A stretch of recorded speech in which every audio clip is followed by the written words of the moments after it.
Hey gang, how we doing? Sean for the Good Dog. Top of the morning to you guys. Okay, I was talking with Liz, who works here at TGD, and we were talking about shelter stuff, right? Talking about the challenges of the shelter world. Can't remember how we got in the conversation, but she's worked in the shelter system prior to coming here pretty extensively, and I've come in contact through my work with tons and tons of people that have also been in the shelter world, rescue world, foster world. But I want to talk specifically about like shelter stuff and the challenges kind of built into that world. Sorry, the challenges built into that world are that we've got dogs in a bad space, right? And I don't mean physically, although physically too, but we've got dogs like that are in harm's way. We've got a majority of dogs that are probably not going to make it out. We've got a large volume of dogs that are probably going to be put to sleep in the shelter. So it's a emotionally really, really challenging situation. Then we've got dogs highly stressed out, highly anxious, bad stories or projected bad stories, right? It's just the environment reeks of heartache and hard stuff that pulls on all of us. And so what ends up happening is, for a lot of the people that go into the shelter system, volunteering, working there, whatever, what ends up happening is, because of that emotional pull, the true needs of the dogs, the things that could actually get them out of there, the things that could help them make some shifts to be more polite, more respectful, less aroused and freaking out and like overwhelmed with the world, and more adoptable. Those things tend to get sidelined. Sorry, Liz, come on through. Almost got ran over. I'm gonna say hi to Liz. Those things tend to get sidelined in an effort to try and, because it's the stuff that comes from the human heart side of us, to try and nurture and comfort and soothe these dogs, right? So basically, we've got all these dogs in a shelter. Let's just pretend we've got a shelter here. And most of them are hyped up, freaked out, overwhelmed, overstimulated, stressed because of everything going on, the novelty of the environment, all the other barking dogs, all the stuff happening. So you got dogs in their worst space, sorry. And then you've got people trying to make them better, people trying to help them, people trying to soothe them, people knowing that a lot of them aren't going to make it out. It's just a challenging situation. There's no getting around the emotional side of it. Shelter, rescue, it's just hard stuff, right? But here's the thing. If we allow ourselves to be continually locked in that space of the emotions driving us to try and, from a human standpoint, make the dog better, rather than from a dog standpoint, making the dog better and thus more adoptable and having a better shot at getting out, we really don't do the dogs any service. We do them a terrible disservice. And in fact, by means of, or how a lot of people interact with dogs that volunteer or work in shelters, they actually make the dogs far less adoptable. They make the dogs worse. And I know that's not their intention, but a lot of people do make things worse by indulging, by nurturing too much stuff that's not good stuff, by allowing bad stuff, by rewarding bad stuff, even though that's not their intention. Their intention isn't to make the dog less adoptable. Their intention isn't to make the dog a hyped up, freaked out, disrespectful, impolite, pushy mess. But that's what they end up getting a lot of the times. because there's a lot of, this is so like, so many layers to this, but most shelters, you can't use tools that actually empower people to get better results with dogs or to even communicate clearly with them. So that's a huge challenge, like gigantic, and causing, countless numbers of dogs to not be adopted and ultimately be killed. And then you've got the actual human interaction. You've got the people going in and doing a lot of like baby talk and sitting on the floor with dogs and hugging them and kissing them and focusing more on this kind of like human nurturing that feels like the best method to help a dog feel better. But for the most part, it's just gonna make 99%, except for that 1% of dogs that are like super balanced that just happen to magically be in the shelter. Those dogs, you might be able to get away with it, but 99% of the dogs are going to be made far worse by those interactions. They're going to be made,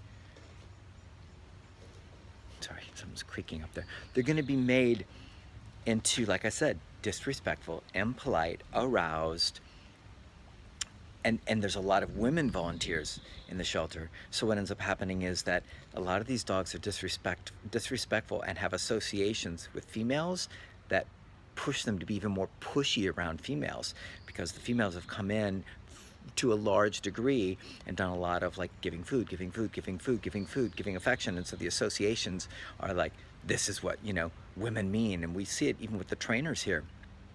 Dogs that come from shelter or rescue stuff, and they get around the females and they're like super aroused and jazzed, and they're out of their tree just by association from past stuff. Anyways, what I really want to hammer home here, and this is so hard, and I know this is going to fall on deaf ears in a lot of spaces, and for the folks that do hear this, that already understand this will be, you already get it, but anybody in the shelter world that is on the fence, that doesn't know, that feels like maybe this isn't serving the dogs the best, but this is how I see other people doing it. Anybody who's looking to make a better impact on shelter dogs, anybody who's wanting more information that could be more empowering and more ultimately healthy and helpful, this is for you. These dogs, they don't need hugs and kisses. They don't need food rewards and food rewards and food rewards. They don't need baby talk and high-pitched praise and allowance of jumping up and being disrespectful and pulling on leashes and blasting through, opening kennel doors. They don't need any of that stuff. That's the stuff that makes them unadoptable, right? That's the stuff that makes people go, whoa, that dog's way too much for our family. Rather than giving the dogs what they truly need to be welcomed into a home and to fit into a home and to be a good member of a family, which is polite, courteous, chilled out, respectful, right? All that good stuff. And a lot of people say, well, you can't create that because the dogs are all stressed out. They don't get enough exercise. I'm not saying it's perfect. I'm not saying there's a perfect answer. But I will tell you this, like, just exercising the crap out of those dogs is not going to fix it. It's a piece of a puzzle, but like, I could walk into a shelter and in a week or so, without doing any extensive exercise, have most of those dogs adoptable, or at least in a very different gear, calm, quiet, relaxed. People could walk into the shelter without a ton of barking and this and that. I'm not tuning my own horn, I'm just saying the knowledge of being able to, if I could use tools and if I could actually interact with dogs in a way that was effective for them, I could take a shelter of a bunch of crazy out of control dogs that people would be like, and make them 90% maybe dogs that people go like, I can take that dog home. That guy's in a good space. So what ends up happening is people walk into shelters and they don't see the real dog. They see this dog that's been created by the environment, showed up in the environment, maybe a wreck, but now has been enhanced and created by the stress of the environment, that's also perpetuated by the human beings. the humans keep pointing to the environment and labeling that as the entire point of blame, but it's not. Yes, it's my sax player. It's not just the environment, because like I said, I could go into that environment and I could change how the behavior of the dogs are and how the dogs come out of the environment. So it's not just the environment. You can't, I think it's a cop-out, honestly. I think it's a cop-out on shelter, rescue, whatever staff saying, well, we don't have the right environment. It's kennel craze, it's too much stress. It's like, I get it. I get that it's not optimum. I get that it's not easy. I get that it's not the best. But what's being overlooked is what is possible, what is available, what people can do to make things better rather than make things worse. It's being overlooked constantly. And I think a lot of people are serving their own needs unconsciously by loving, hugging, kissing, allowing, nurturing all these dogs that are in a bad way, or maybe don't have the most optimistic futures, and causing this kind of cyclical experience of aroused, disrespectful, impolite, jazzed up dogs that have less of a chance of getting adopted, but then they also have this ripple effect of influencing all the dogs around them that might make them less adoptable. Does that make sense? Right? I mean, do you guys get it? So what I'm saying is, yes, it's hard. Yes, it's challenging. Yes, it's an imperfect situation. Yes, there's a lot of limitations. I get it. But the people going in there and spending the time in the shelters can have a huge impact on how those dogs come out of there if they understand how to actually interact, and if they understand what's going to most positively impact those dogs to help them get out. It's not hugs, guys. It's not kisses. It's not love. It's love in the right way. It's not food. It's not all this other stuff. All the things that, like, when dogs come out of shelters and owners bring them here to get them worked on, that's not what we do. That's not how we get them in the space where you guys are like, wow, what a well-behaved dog. What a well-trained dog, and what a respectful dog. And it's not hugs, kisses, food, and allowance that's creating that stuff, right? Structure, rules, leadership, accountability, all that stuff. But nobody wants to do that with shelter dogs because they all feel sad. They all feel guilty. They all feel bad for them. So they withhold the most important thing that these dogs need. They're withholding the medication that could help these dogs be better. The medication of interaction, of how you interact with these dogs. So, yes, it's imperfect. Yes, I get it. The system's broken and it's not great. But you guys personally going in can have such an impact if you change how you start interacting with the dogs, and you work hard to start maybe rippling that out to other people. People are affected by other people, right? People start seeing other volunteers interacting a different way, asking questions, what's going on? I know there's politics, I know you might catch some heat, blah, blah, blah. Here's the reality, guys. As I was talking with Liz about the shelter thing, it just dawned on me that shelters are like hospitals where the staff doesn't know how to help the people in the hospital, right? Shelters are like hospitals where the staff don't know how to help, what's the word? The patients. That's it. Shelters, one more time. Shelters are like hospitals where the staff don't know how to help the patients. It's really that simple. It's like a huge hospital where everybody goes around administering the wrong medication and the wrong programs and the wrong approach to try and get people better because they feel better about the approach they're sharing or whatever, but it's just making everybody more sick.